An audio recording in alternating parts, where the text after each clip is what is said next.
Hi guys, welcome back to our channel Finance for Beginners. Today in this video I'm going to show you how to use MetaTrader 4 in website.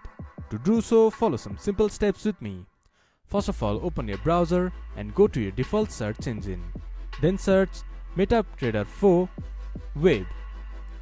Then scroll down a little bit. There you can see Meta Forex web trading in MetaTrader 4. Or directly go to www.metatrader4.com. It will then take you to the official website of MetaTrader 4. From here, click to MetaTrader 4 web platform. It will then redirect you to a login terminal of MetaTrader 4. From here, click to connect to account. Then enter your login credentials, that is given by your broker.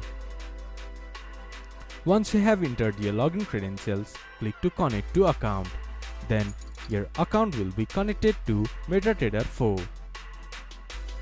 Then from your website, you can use your MetaTrader 4 account. This is how you can use MetaTrader 4 in website. This much for today's video. If you guys find our video helpful, please leave a like and comment. And do not forget to subscribe our channel and hit the bell icon. I'll see you guys again in our next video. Thank you for watching.